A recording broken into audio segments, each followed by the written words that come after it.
یہ جس طرح پوچھتے ہیں حضور سورہ بقرہ کی آیت نمبر 250 سے متعلق آج سوال ہے کہ اس آیت میں جو مضمون بیان ہوا ہے یہ یا جو نام ہے یہ واضح نہیں ہے ان پر.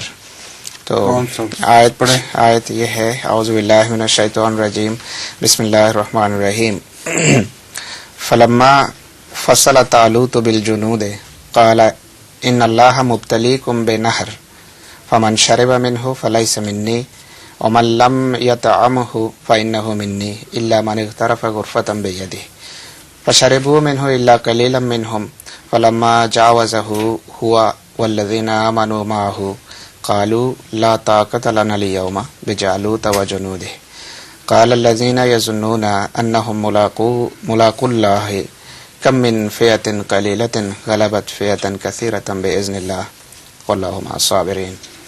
کیا واضح نہیں ہے اس میں کی بوجھن اپنی آیت ہے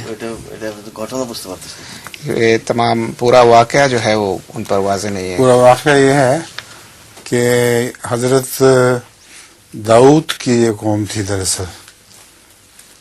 جب یہ ایک نہر پار کر کے دشمن سے لڑنے کے لیے جا رہے تھے تو ان کو ان کی طرف سے حکم ہی ہوا تھا, اللہ تعالیٰ نے حکم دیا تھا کہ یہ پانی نہ پینا سوائے اس کے ایک مٹھو بھر پانی پی لو, زیادہ پانی نہ پینا ورنہ تم لوگ ہار جاؤ گے.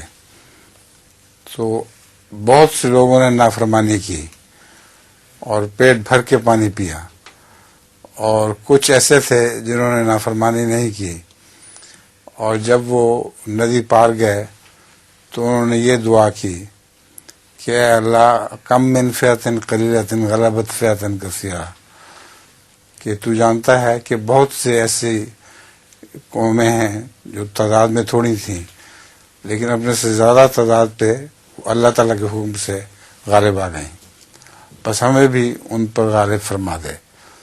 چنانچہ جب لڑائی شروع ہوئی تو وہ جو کمزور تھے جنہوں نے نافرمانی کی تھی وہ تو بھاگ گئے اور یہ تھوڑے رہ گئے, اور انہوں نے لڑتے رہے اور آخر انہوں نے دشمن پہ فتح پا لی. ٹھیک ہے ربنا افرغ علینا صبرا وثبت اقدامنا, یہ دعا ہے, یہ بہت اچھی دعا ہے, اس کو یاد کرنا چاہیے.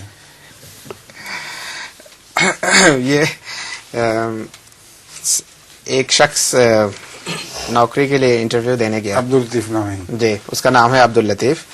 تو اس کو بلایا جنہوں نے انٹرویو لینا تھا, پیون نے بلایا ان کے حق میں.